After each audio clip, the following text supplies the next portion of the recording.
A routine traffic stop takes a shocking turn when an officer's deep-seated prejudice comes face to face with an unshakable force of justice.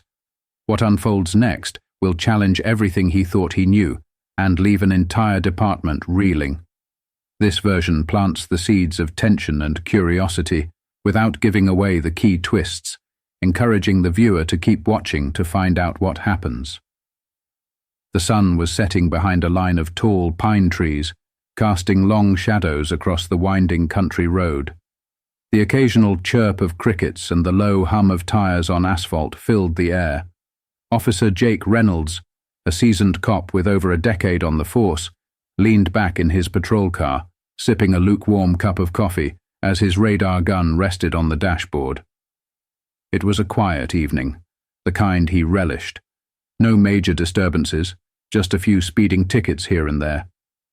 Jake wasn't a bad cop, but over the years his casual arrogance had grown into something sharper.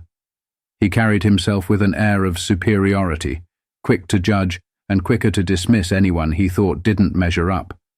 To him, every driver on the road was either reckless or clueless, especially in this rural part of town.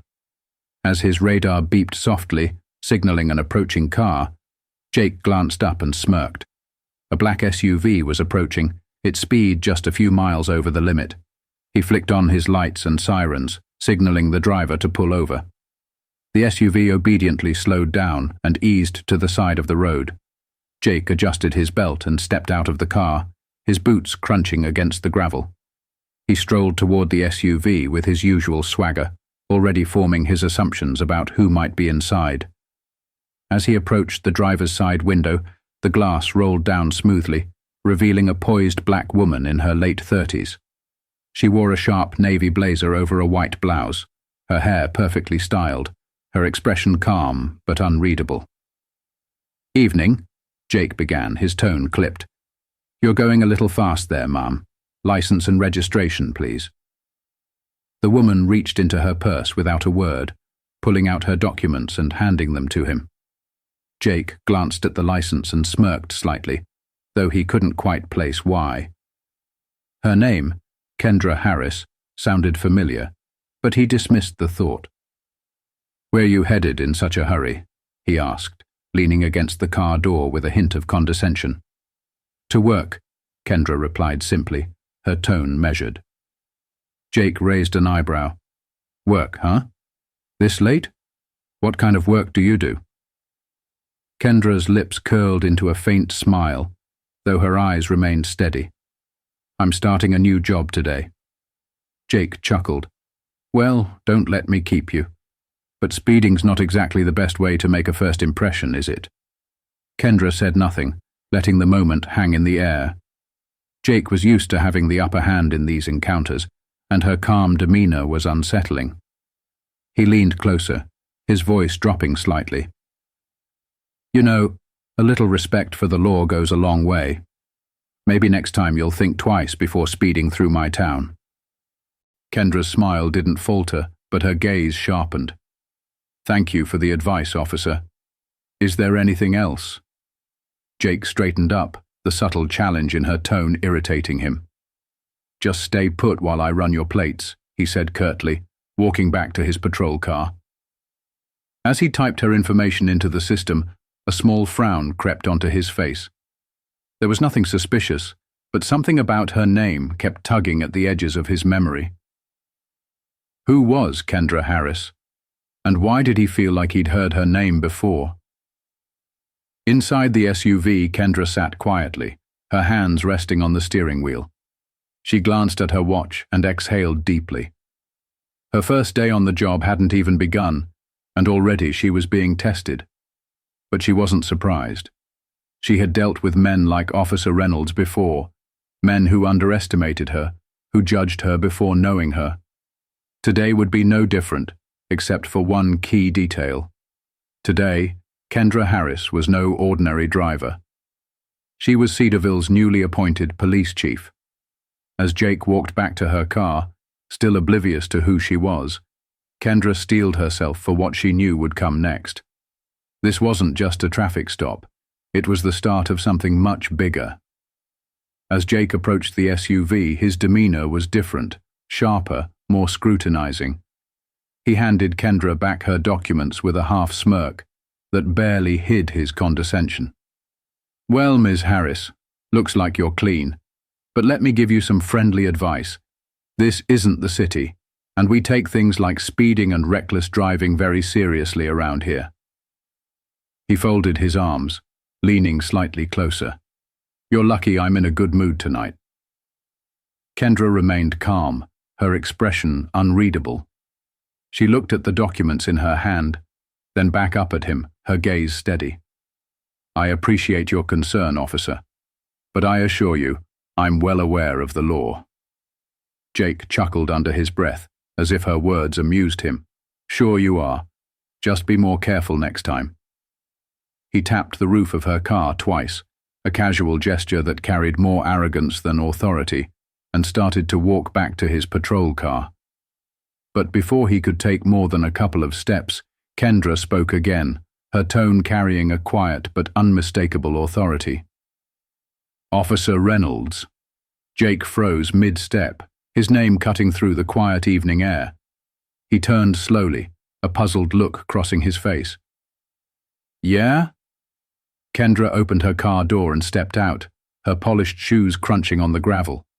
She stood tall, her posture exuding confidence. Jake's smirk faded slightly as he took in her commanding presence. "I'd like to introduce myself properly," Kendra began, stepping closer. "My name is Chief Kendra Harris. I'm your new commanding officer." Jake blinked, his expression twisting into a mixture of confusion and disbelief. "What?"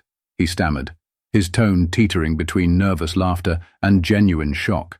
"You heard me," Kendra said firearmly, her voice leaving no room for doubt. "I was on my way to the station when you pulled me over, and now thanks to you I'll be walking into my first day on the job with a clear understanding of how this department handles itself on the streets." Jake's face flushed a deep red. "Look, I didn't mean any disrespect, Chief. I was just doing my job." "Doing your job?" Kendra raised an eyebrow. "Is it your job to assume guilt before asking questions? To speak to people with unnecessary condescension?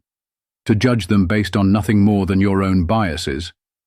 Jake opened his mouth to respond, but found himself at a loss for words. The silence between them was deafening, the weight of Kendra's words hanging heavy in the air.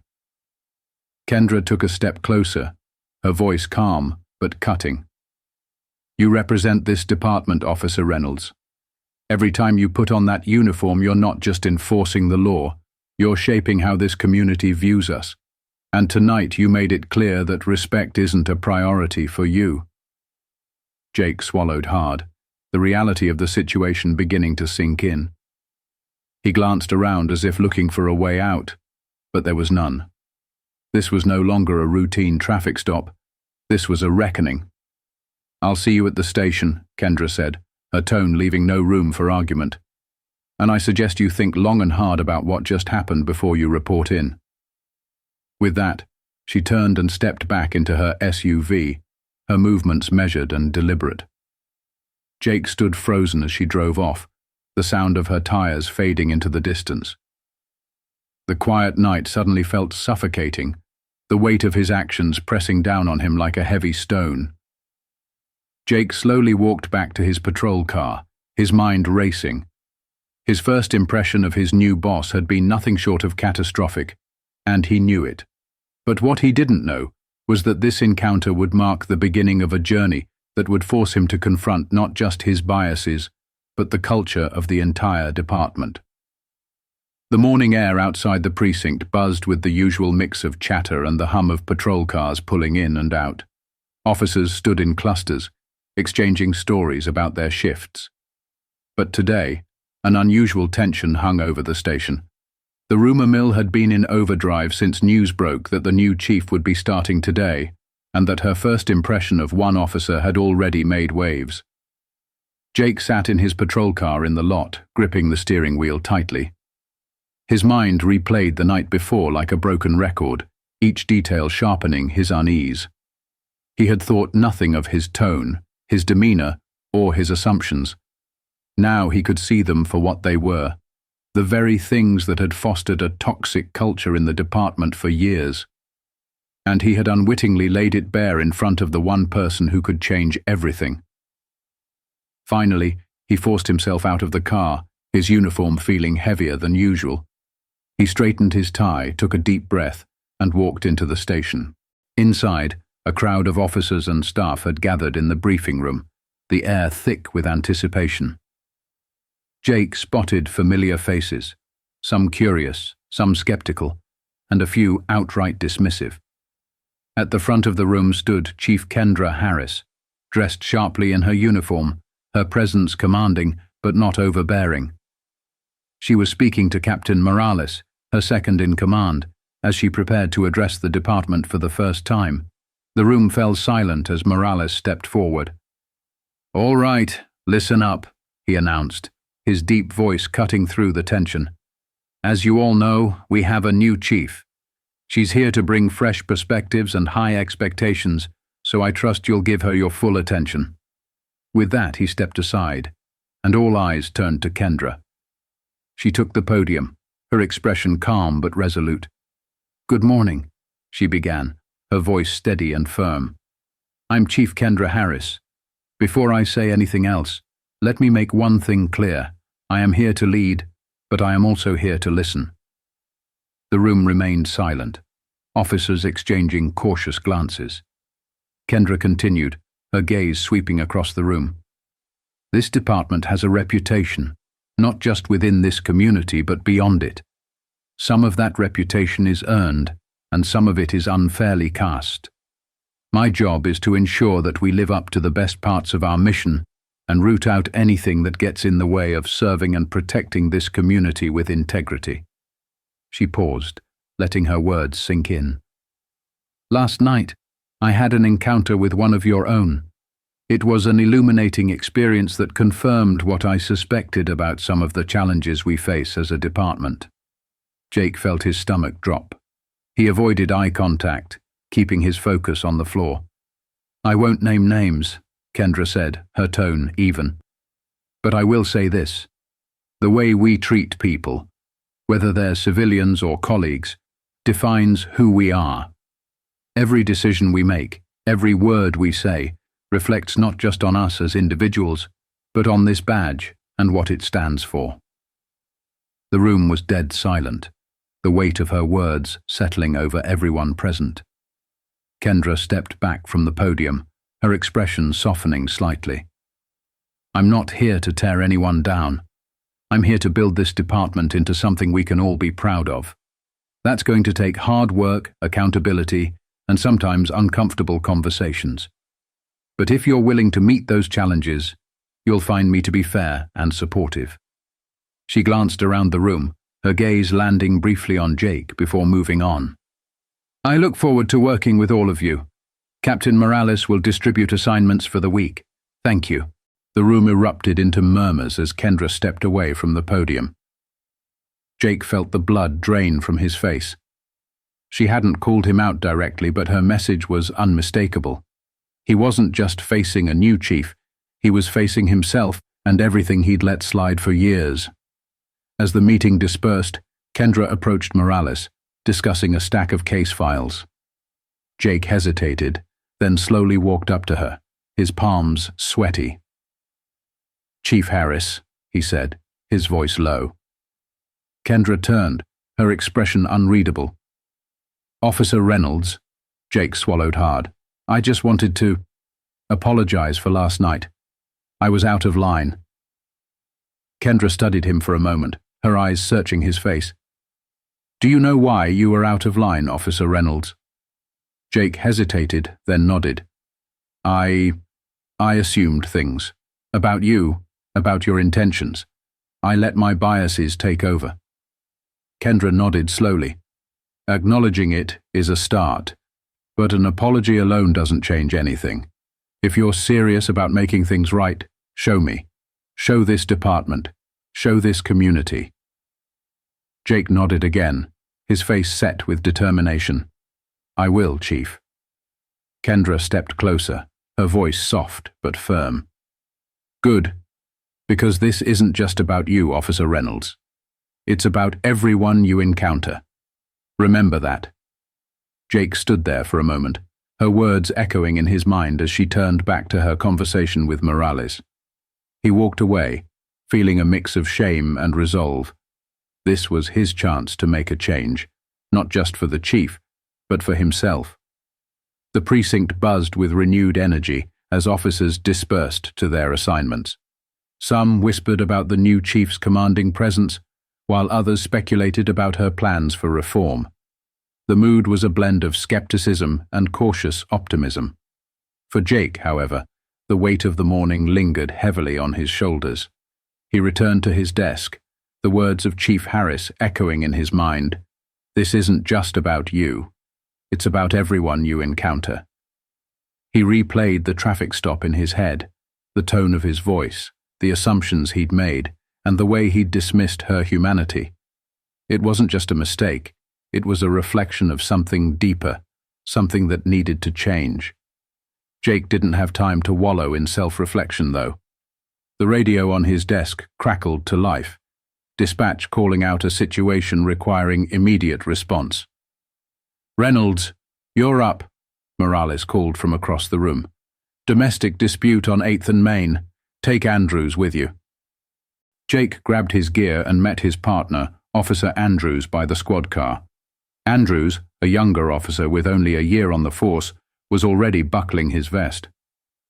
"So, what do you think of the new chief?" Andrews asked as they pulled out of the lot. Jake hesitated. "She's got her priorities straight," he said finally. "I think she's going to shake things up." Andrews chuckled nervously. "Yeah, well, let's hope it's for the better. Some of the guys aren't too thrilled." Jake glanced at his partner. "Maybe some of us need to be less concerned about being thrilled and more concerned about doing our jobs right." Andrews didn't reply, sensing the edge in Jake's tone. The silence between them hung heavy as they navigated the streets to the scene.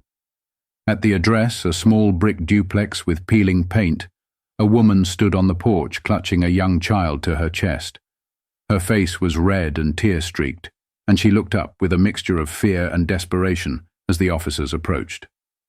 Jake stepped forward, his demeanor calm but authoritative. "Ma'am, we're here to help. Can you tell us what happened?" She hesitated, her eyes darting between the officers and the doorway behind her. "It's my husband," she said finally, her voice trembling. "He's been drinking again. We started arguing and he threw a chair.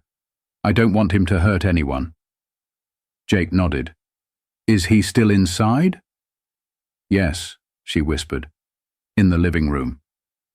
Jake turned to Andrews. "Stay with her and the child. Keep them safe." He approached the door cautiously, his hand resting near his holster. Years on the force had taught him to expect the unexpected, but something about this call felt different. He didn't want to escalate things unnecessarily. He wanted to handle it right. Inside, the living room was a mess. Furniture overturned, glass shattered on the floor. A man in his mid-30s sat slumped on the couch, his head in his hands. A bottle of whiskey rested on the coffee table, half empty. He looked up as Jake entered, his eyes bloodshot and weary. "Sir, I'm Officer Reynolds," Jake said, keeping his tone steady. "Your wife called us.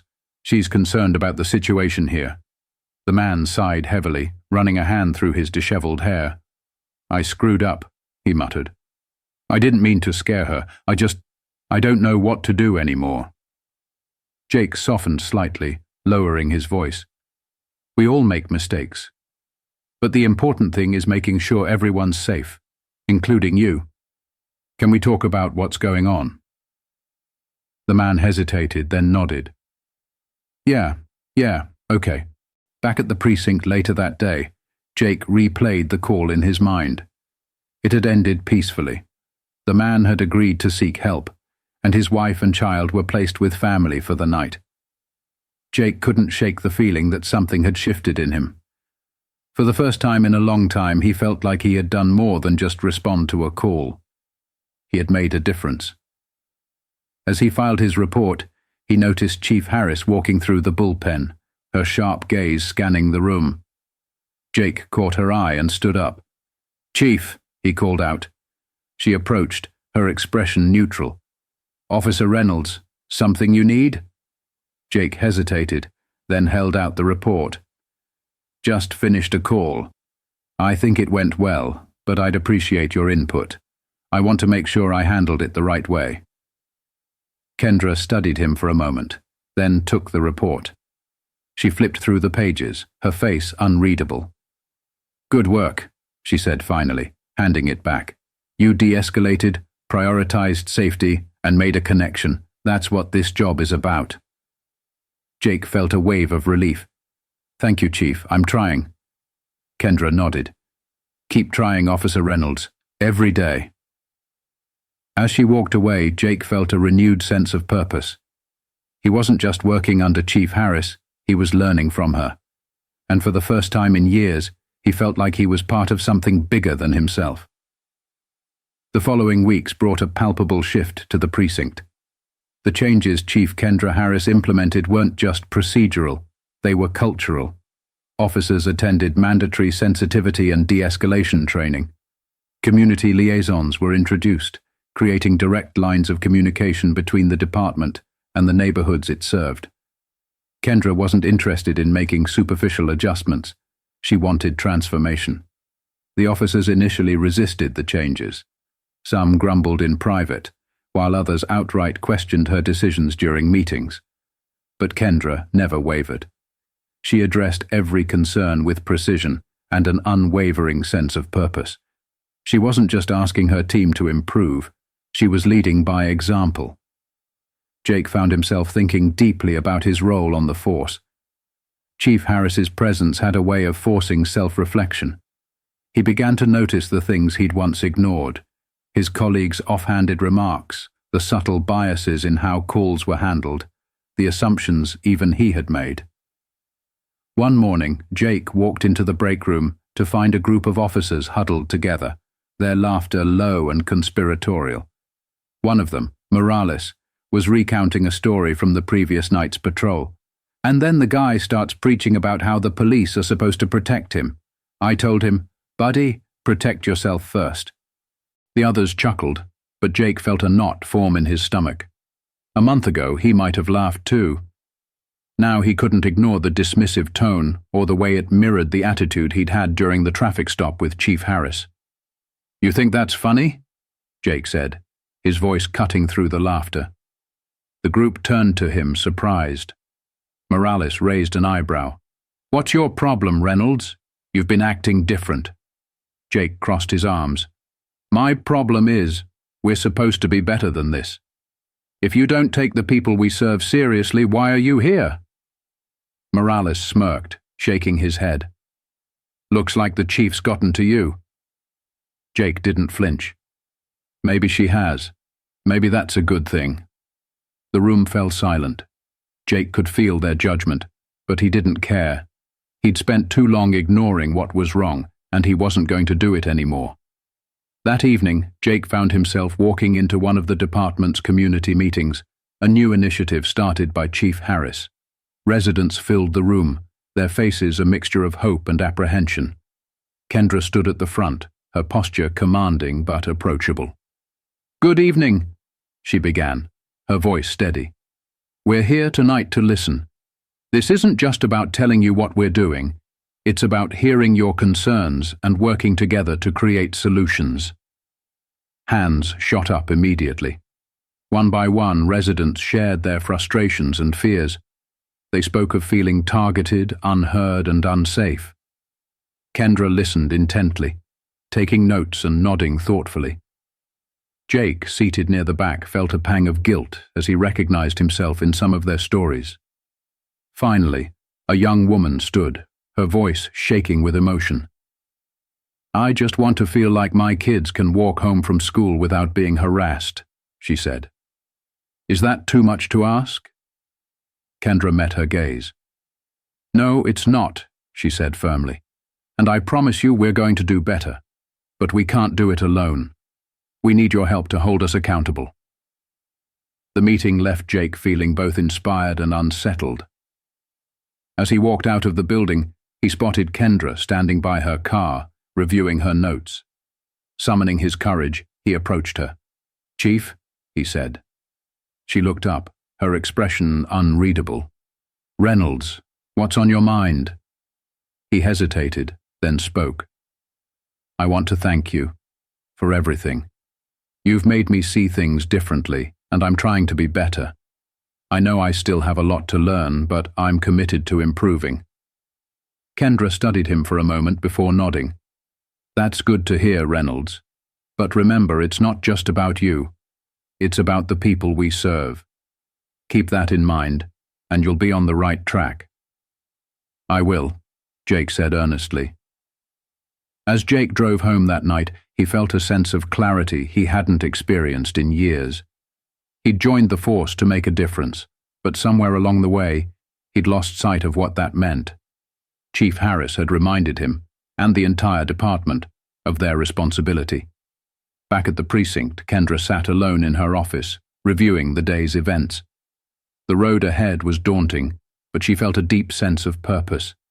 She had come here to create change, and though progress was slow, it was happening. Officers like Jake were proof of that. The next day, as Kendra walked through the bullpen, she noticed something different. Officers were engaging with each other in meaningful conversations. There was a new energy in the air, a sense of accountability and pride. It wasn't perfect, but it was a start. Kendra smiled to herself. Change was never easy, but it was always worth it. And she wasn't just leading a department, she was building a legacy. Change doesn't happen overnight. It takes courage, accountability, and the willingness to confront uncomfortable truths. For Chief Kendra Harris, her journey was never just about a title. It was about transforming a system and reminding her team of their true purpose, to protect and serve with integrity.